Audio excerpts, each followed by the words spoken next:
Bonjour à toutes et à tous, bienvenue sur ma chaîne. Aujourd'hui, il faut voir ce film. Et on va parler du film La Tour Infernale. La Tour Infernale, The Towering Inferno, est un film américain sorti en 1974. Il a été réalisé par John Guillermin et Erwin Allen. Ce film est un film de type catastrophe. Il fut l'un des premiers films à très gros succès sur la vague catastrophe. Ensuite, beaucoup plus tard, dans les années qui suivirent, il y a eu beaucoup de films catastrophes. On a eu Twister, on a eu Tremblement de terre ou encore Deep Impact. Il faut savoir que ce film a eu de nombreuses récompenses. En 1975, il y a eu l'Oscar du meilleur photographe pour Fred J. Cohen, meilleur montage pour Carl Kress, le Golden Globe 1975, meilleur acteur dans le second rôle pour Fred Astaire, révélation féminine de l'année pour Suzanne Flannery, et il a eu aussi le BAFTA Awards 1976. Il y a eu aussi le prix David Di Donatello pour le meilleur film de 1975. Et il a eu aussi le Kinema Jumpo Awards 1976, prix du meilleur film étranger. Donc ce film a eu vraiment beaucoup de récompenses, comme je le disais. Ce film a eu un très gros succès mondial. Il est actuellement toujours dans le top 100 des plus gros succès de tous les temps américains. Donc il est quand même sorti en 1974. Donc ça fait quand même pas mal de temps. Le scénario de ce film est en fait le mélange de deux romans. Il y a le roman The Tower de Richard Martin et The Glass Inferno de Thomas N. Scodia. Les deux romans ont été fusionnés pour faire un seul film. Et en fait, pourquoi les deux romans ont été fusionnés? C'est parce que la Warner avait acheté les droits pour The Tower, et quelques semaines après, vraiment très peu de semaines après, 20th Century Fox a acheté ceux du roman Glass Inferno. Donc les deux boîtes ont appris que l'un avait acheté l'autre, ils se sont dit, bah putain, on va faire exactement le même film, qu'est-ce que c'est que ce bordel? Donc ils se sont contactés entre eux, et ils ont décidé de prendre les deux romans, de les assembler, et de créer un autre film, une autre histoire, quoi. Avec les atouts du premier roman et les atouts du deuxième roman. Et donc pour créer le film, les deux grosses boîtes, c'était une première à l'époque d'ailleurs, ont partagé 50-50 le coût de production. Et ensuite ils se sont partagés les recettes. Pour les recettes de 21 Century Fox, ils ont décidé que ce seraient les recettes des États-Unis, et pour la Warner, ce seraient les recettes pour le reste du monde. D'ailleurs, petite anecdote, dans la version originale du film, ils appellent, nous on l'appelle la tour de verre en français, eux ils l'appellent The Tower Glasses. Et en fait, c'est la fusion des deux romans, The Tower et The Glass Inferno. Ils ont mélangé deux romans pour faire le nom de cette tour. C'est un petit clin d'œil, quoi. Mais il faut savoir que les deux romans ne sont pas les seules sources d'inspiration de la Warner et de 21 Century Fox. Car à cette époque, il y a une tour qui se monte, une tour énorme, jumelle, qui est bien sûr le World Trade Center, et ça fait vraiment polémique. Nous sommes en 1970, beaucoup de questions se posent sur la sécurité, l'insécurité sur ces tours, la grandeur des tours, s'il y avait un incendie, s'il y avait pas mal de choses sur ces tours, comment cela se passerait.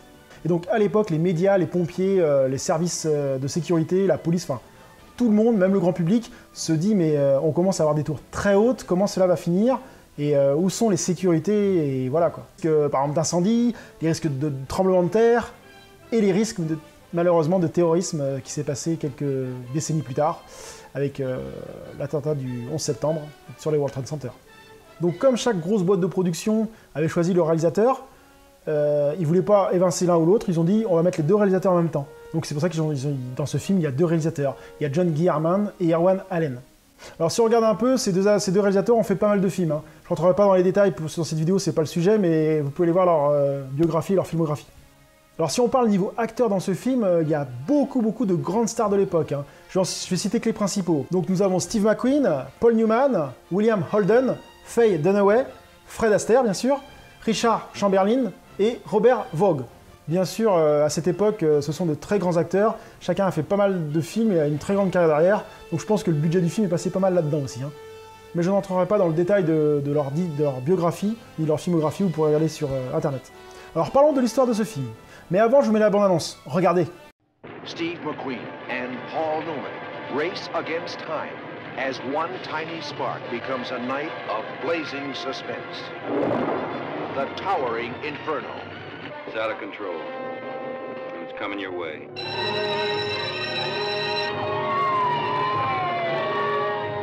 Warner Brothers and 20th Century Fox present Erwin Allen's production of The Towering Inferno. Robert Douglas, alias Paul Newman, est un architecte très renommé. Il revient de San Francisco pour l'inauguration de son plus grand projet, la plus grande tour, le plus grand gratte-ciel du monde. La Tour de Verre, The Tower Glasses en version originale. Et donc cette tour vient tout juste d'être achevée, et il participe à l'inauguration. Alors il y a tous les grands noms, le maire, le préfet, enfin beaucoup de la haute qui participent à l'inauguration de cette tour. Un petit incident technique tape à l'œil de notre architecte, et Douglas s'aperçoit que certaines normes qu'il avait demandées n'ont pas été respectées. Par exemple la grosseur du câble, la hauteur de certains plafonds, et ainsi de suite. Donc un peu en colère, il décide d'aller carrément retrouver le promoteur, le directeur de la tour, et il lui dit « Attends mon gars, beaucoup de critères n'ont pas été respectés, pour une si grosse tour c'est hyper dangereux, certains câbles sont beaucoup plus petits que le diamètre original, il peut y avoir risque d'incendie ou même pire. Donc il faut absolument annuler l'inauguration et s'en occuper immédiatement. » Mais le directeur prend en note ce qu'il dit, il dit « Ok, on verra ça demain. Ce soir c'est l'inauguration, donc on n'a pas le choix, on fait l'inauguration. » Donc Douglas n'est pas du tout d'accord avec ce que dit le directeur, il part un peu furieux, mais il décide quand même d'aller voir et de contrôler certains points pour éviter justement la catastrophe. Et donc la cérémonie a lieu comme prévu au 135e étage, c'est-à-dire un des derniers étages de la tour, avec plus de 300 invités, 300 personnes très renommées. Et arrive ce qui arriva, nous allons avoir un incident technique. Je m'arrête ici pour le scénario pour éviter de vous gâcher le visionnage de ce film. Alors pourquoi revoir ce film? Eh bien déjà car le scénario est vraiment bon. Franchement, il est très très bon, et à l'époque c'était du jamais vu. On se demande vraiment comment le film va finir, et on se demande si quelqu'un va réussir à sortir de cette tour infernale. Il y a aussi de sacrés décors et de sacrés effets spéciaux pour l'époque. Certaines pièces ont été reproduites alors, comme si c'était une vraie tour. D'ailleurs, j'avais lu quelque part à l'époque qu'ils avaient reproduit les 3-4 premiers étages d'une tour pour faire style que c'était une vraie tour. Donc les effets spéciaux, comme je le disais, sont à la pointe de la technologie, même si maintenant certains effets pourraient un peu faire sourire. À l'époque, c'était du jamais vu, on n'avait jamais vu ça. Même si le film a 43 ans, ça passe toujours très bien. Les acteurs jouent vraiment bien. Essayez par contre de le voir en version originale si possible, car moi je l'avais déjà vu à l'époque en version française, et je l'ai revu en version originale, et j'ai vraiment préféré la version originale, et elle apporte beaucoup plus de choses, bien sûr, comme d'habitude. Les acteurs jouent beaucoup mieux, les intonations sont mieux, enfin, préférez-le si vous pouvez. Alors, il y a juste un petit truc à savoir pour ceux qui n'aiment pas les longs films. Ce film dure 165 minutes, donc 2h45. Mais franchement, je les ai pas vus passer. Comme je vous dis, je l'ai revu, j'ai regardé. 2h40, ouais non, franchement, je ne l'ai pas vu passer. Bon après, faut être honnête, certaines scènes auraient pu être coupées, il y a quelques petites longueurs, mais dans l'ensemble, ça passe tranquille. En plus, on est pris direct dans l'ambiance du film, on se dit mais comment ça va se passer, comment on va s'en sortir, et ça, je trouve vraiment sympa. Je ne pouvais pas faire cette vidéo sans parler de la fin du film. Donc là, on va rentrer dans une zone de spoiler, donc je préfère que ceux qui n'ont pas vu le film arrêtent la vidéo et aillent directement à ce temps. Parce que là, je vais spoiler carrément le film, si vous ne l'avez pas vu, ce serait dommage de gâcher cette fin. Alors attention, 5, 4, 3, 2, 1, je rentre dans la zone de spoil.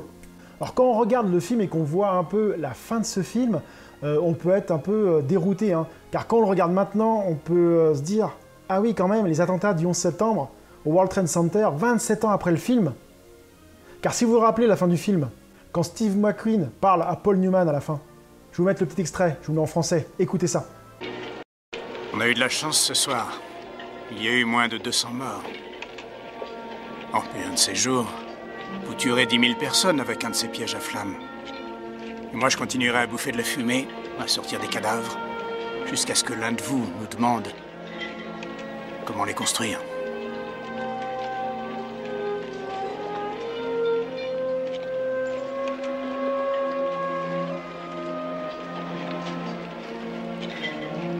D'accord.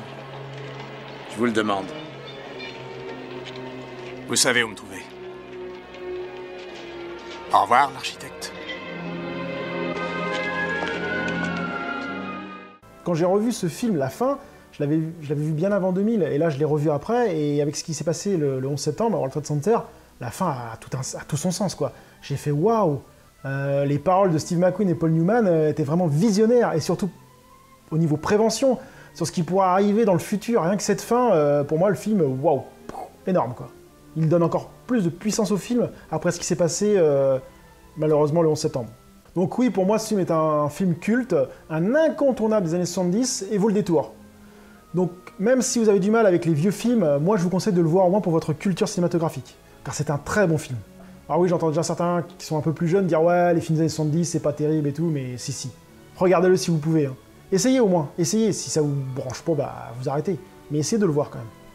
J'espère que cette vidéo vous a donné envie de voir ce film, ou de le revoir pour ceux qui l'ont déjà vu, et je vous dis à très bientôt sur ma chaîne. Salut!